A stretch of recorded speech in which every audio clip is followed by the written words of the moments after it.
on AMIC.com to apply today.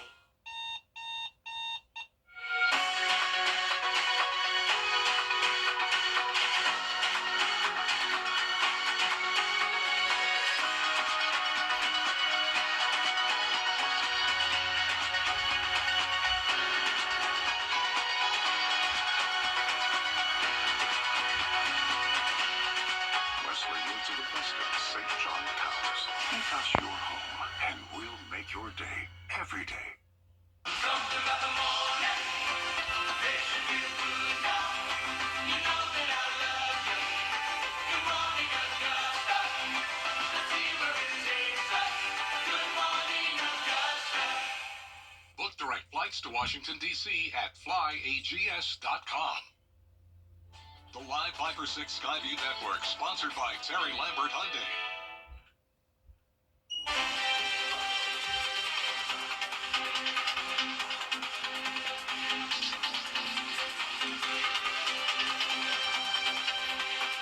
Right now on News Channel 6 at 4, State of the College. The Dean of the Medical College of Georgia shares his vision for the year. We have a live report.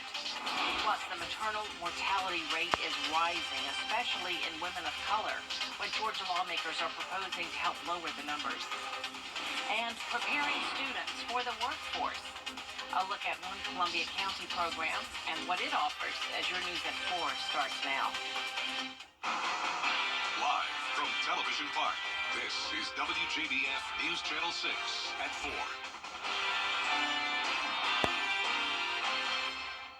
Good afternoon, everyone. I'm Jenny Montgomery. Thank you so much for joining us.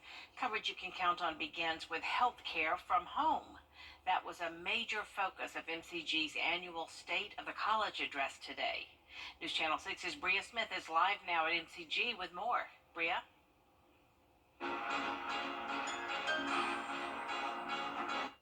To the school are on the rise at the and that includes a new hospital coming to had a particular focus on the importance of telehealth. Dr. David Hess is the Dean of the Medical College, and he emphasized the impact of medical help from the comfort of your own home. Services like tele-ICU, telestroke, and tele-OB could be expected in the future. Rural hospitals in Georgia under a lot of threat of closing, as you've heard. In many states there are. So what rural telemedicine does, it allows the doctors to consult with the specialist up here and then get some advice whether they should keep the patient or transfer them up here. They have to keep some patients to stay open. So if you have a consultant up here who can consult with you, then they feel more comfortable about keeping the patient in the rural hospital. That's right. And Dr. Hess says that the advancement of telehealth will continue to benefit everyone, especially those living in rural areas. Live in Augusta, Bria Smith, WJBF, News Channel 6. All right, Bria, thank you for that report. In Jefferson County, U.S. Marshals have arrested a man accused of robbing a bank. 53-year-old Eddie Garnett faces several charges, including burglary and robbery by intimidation. Deputies say Garnett robbed the Regions Bank in Rennes just over 2 weeks ago on February 1st. No injuries were reported. He's being held at the Jefferson County Detention Center. Fulton County District Attorney Fani Willis did not take the witness stand today. Lawyers for former President Trump are seeking to disqualify Willis from Georgia's election interference case. The reason focuses on her romantic relationship with the lead prosecutor. The decision for her not testifying again today comes after fiery testimony Thursday. These people are on trial for trying to steal an election in 2020. I'm not on trial. Trump's Georgia case could be further delayed if the judge disqualifies Willis. It is time now for a first check of our forecast with Chief Meteorologist Tim Miller. Hey, Tim. Hey, Jenny, let's look at current temperatures, which really aren't too bad, even though we have a decent amount of clouds. You notice the sun icon is out because the sun is trying to peek through these little hazy clouds out there. 66 is our current temperature, rating 68 in Waynesboro. Do we have any 70s on the map? Close to it, 69 Sylvania, and Millen about 69 degrees. Winds are due from the south, about 5 to 7 miles per hour. That's giving us our warmer temperatures certainly for today. And plenty of cloud cover all across the CS area. We're pretty cloudy, no doubt about that. I'll take you around the two-state view. Notice the showers from about, I say, Tifton to Douglas, Hazelhurst, Alma. Those showers will stay to our south for now. We'll talk about some showers that may enter the picture as we get into tomorrow in a little bit. Let's look at temperatures around the southeast. Well, it's not too bad. You can tell where the cold front is, right? Cooler air north of Nashville, where all the blue is. 73 Tampa, Jacksonville at 69, so we're about the same temperature as Jacksonville. Got plans for tonight?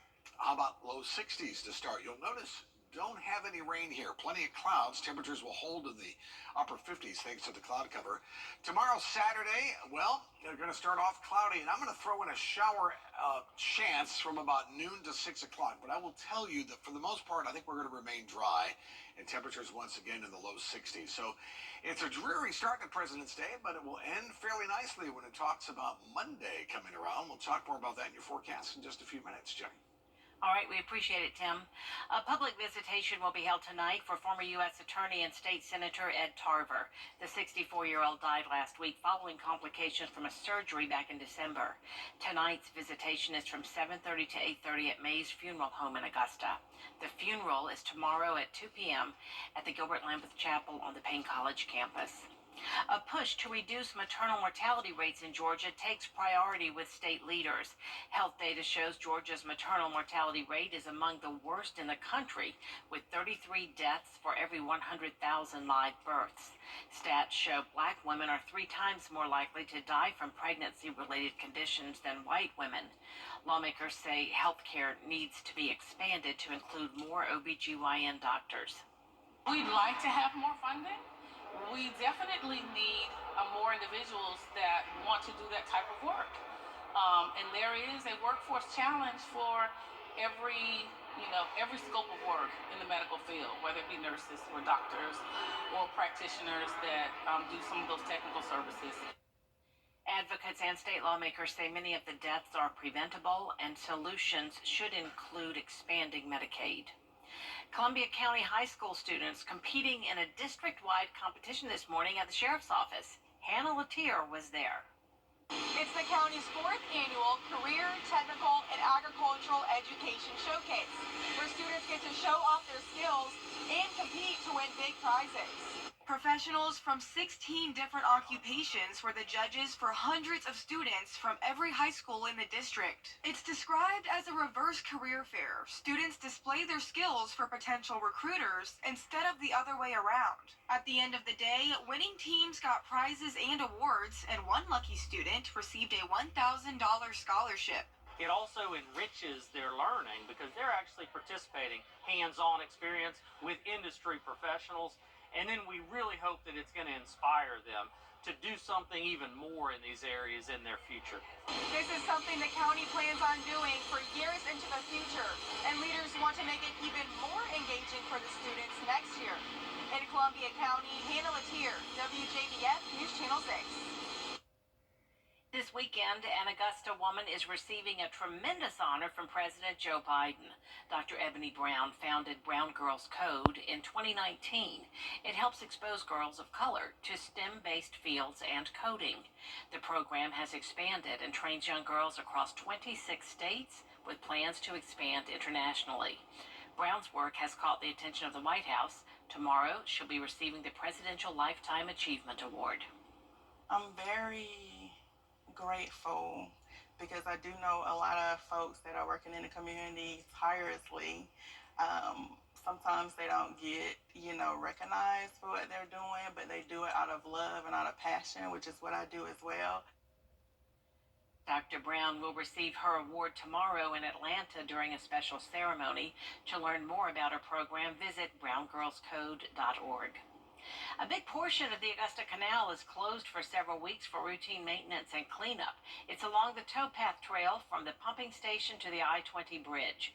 It's expected to reopen on March 8th. At that time, crews will move further upstream to do the same thing above the I-20 bridge. Aiken County school leaders are discussing bus driver shortages within the district. At a recent meeting, board member Deborah Tyler highlighted ongoing issues, including late bus pickups and trips to be canceled. So on average, there are about 90 kids that wait patiently in the cafeteria and some of the classrooms for the late bus. while the staff engages them in homework assistance and games. Of course, the driver deficiency forces sometimes a 5-year-old to ride the same bus as a 17-year-old. Leaders proposed staggering and reversing routes or prioritizing short routes. Still ahead, hair is an important part of culture, but so is having an accurate medical journey. Coming up, the research one Pennsylvania student is doing to prove it. Well, it's Saturday, and if you're on the links tomorrow, not a bad tea time in the morning, 53 degrees, maybe a shower or two, but again, only a shower or two. Well, for the most part, we will remain dry. Or if you're playing pickleball, it's still going to be a nice day. Your forecast is straight ahead.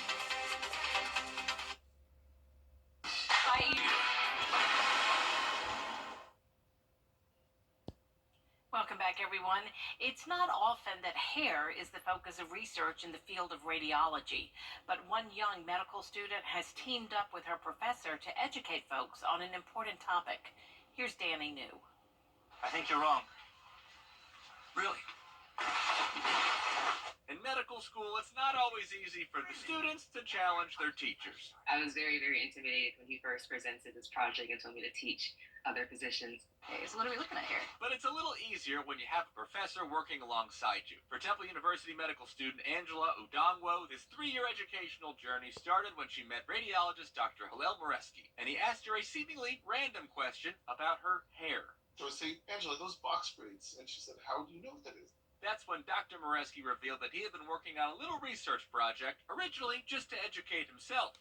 That's when I discovered that there really was a blank page in this literature on how to interpret imaging with black and ethnic hair.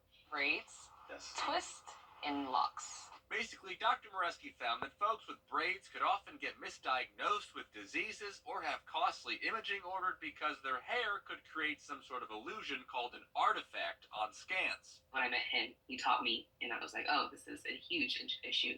In the braids, we see these checkered notches of gas. Right. They got to work and started researching the lack of education on the subject. 90% of physicians are unaware. And they started building a presentation that Angela could give medical professionals. And I've seen physicians and residents humble themselves. Yeah! And while sure, there's the counter argument that folks could just tie up their braids or remove them entirely, not everyone can physically do that. And they also feel that people shouldn't have to. And so imagine you being told that something was wrong with you, almost that you couldn't even get past a certain level of your medical journey because of something that is a near and dear part of you. And Angela's program actually ended over the summer, but the school decided to extend her stay, hire her for another year in order to continue the research and the educational mission that she's on. Just incredible. In New York for ABC News, I'm Danny New. Coming up, what a local elementary school student did that's being recognized as a first. That's after weather. I'm attorney Jamie. That's 800-749-7957. 800-749-7957.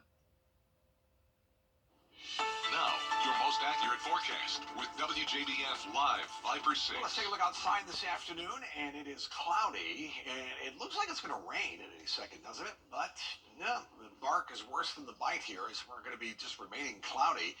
And the clouds, though, haven't stopped us from getting up temperatures. I don't know why we have the sun icon. I think the sun is trying to get through these clouds here. 66 at Bushfield, 67 Danielfield. Aiken checking in about 65 at this hour. As we go through the nighttime hours, we're going to be fairly mild, frankly, thanks to all the cloud cover. All right, so the clouds are going to keep us like a blanket, so we'll be a little warmer than we've been over the last few days. Mostly cloudy skies tomorrow. Isolated showers tomorrow, meaning sort of here and there, not a washout by any means. Certainly a little cooler tomorrow. Much cooler for Sunday as we'll see some sunshine, and President's Day looks to be nice as we'll start to warm it up a skosh. So here's low pressure that's riding around the Ohio Valley, but this is the area that we'll have to watch here. This is where low pressure will develop here in the Gulf, and this activity will move off towards the east. Notice the rain is trying to head our way. This front will try to keep everything towards the south, And I think it's going to be able to do that with us only getting just maybe a handful of showers or two. Closer to home, notice the showers are to the south, and that's where they'll be for much of the evening. Temperatures currently tell where the cooler air is already sinking in, right? 20 in Bismarck, 46 Oklahoma City, but 61 in Dallas. We're sort of on the warm side of that front for now. The front will sort of meander through as we get through Saturday, and we'll sort of push all the rain towards the south. Look at all the big rain that I think will be in South Georgia and, of course, well over Florida. We're going to get a shower or two, but notice I think as we get into Sunday, we'll start to see some clearing skies and some sunshine coming up by afternoon, but it will be noticeably cooler as our winds will switch to the northwest. So Futurecast starts at noontime tomorrow with a handful of showers. We'll go through the afternoon. There's 3 o'clock, maybe a little band of showers rolls through, but you notice it's no big deal. In fact, for the most part, may see some sunshine from McCormick and Saluda counties. Nighttime, things start to clear Saturday night. Again, a few more showers to the south, and there's Sunday morning at 5 o'clock, and I think for the rest of the day, Sunday we'll start to see a big improvement. How much rain? Not much. I mean, look at the rainfall totals. I mean, some of us getting nothing, and all practical purposes, that's nothing as well. So our President's Day forecast, 62 tomorrow, isolated shower, 55 on Sunday. Clouds with sunshine, but a little bit more sunshine coming our way for Monday, although we'll start off chilly, but 62 degrees coming in for Monday. Mostly cloudy tonight. Overnight low temperatures in the low 50s to the upper 40s, so it certainly will be a mild night. Tomorrow, get an isolated shower, but more clouds than anything else. Upper 50s to around 60, to 62 in Augusta, as well as Waynesboro. Aiken coming in at 61. 10-day forecast. Well, there it is. Sunshine mixed with clouds on Sunday. Abundant sunshine for Monday at 62. And you'll notice each day after that, we're going to bring those temperatures up to 70 by the time we get to Thursday, Friday. All right, that sounds good. Indeed. Tim, thank you so much. A Burke County fifth grader receives a huge honor. Annie Hickman, a student at Blakeney Elementary, found out today that she's been named the Distinguished Elementary Gifted Student for the state of Georgia. The award recognizes a student who demonstrates many good qualities, including a desire to help others. For several years, Annie has worked to try and bring a dog park to Waynesboro. I'm really happy because I've been working for this dream of mine for almost 2 years, and I really didn't know like it would actually happen, and I'm so happy right now. Annie will be honored at the Georgia Association for Gifted Children Conference in Columbus, Georgia in March. She'll receive a $500 scholarship. Coming up, a high school musical is uniting local students from rival schools. We've got that story coming up next. Dirt Trucks History Month. Join us in reflecting on the history of black communities while impacting our future. Burke County and Thompson High School students are teaming up to present a special musical that revolves around the tradition of gospel music. Nikita Dennis has the story.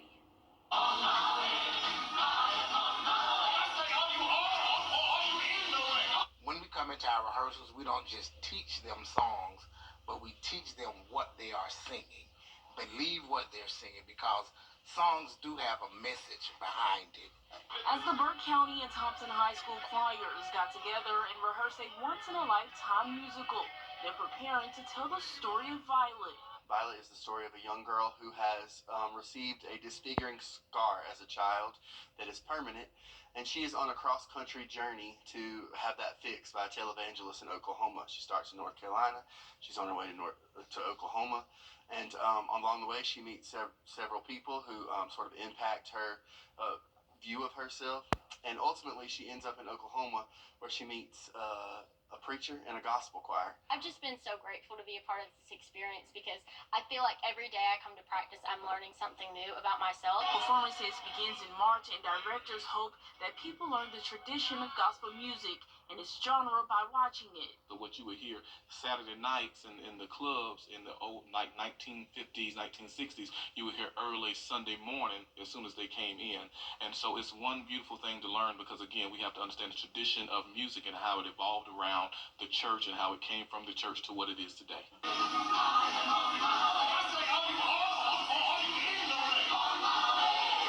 In Burke County, Nikita Dennis, WJBF News Channel 6. There is more coverage you can count on coming up at 4:30, including a woman travels across the country without having a ticket. How she was able to swindle TSA and American Airlines to pull off her free flight. Next.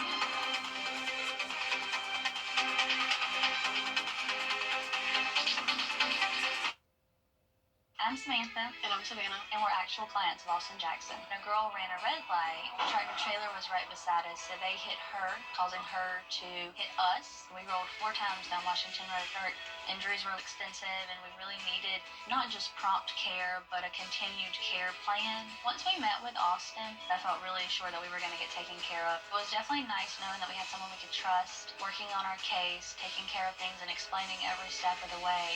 Get Austin Jackson. The Augusta guy. CSRA Flooring and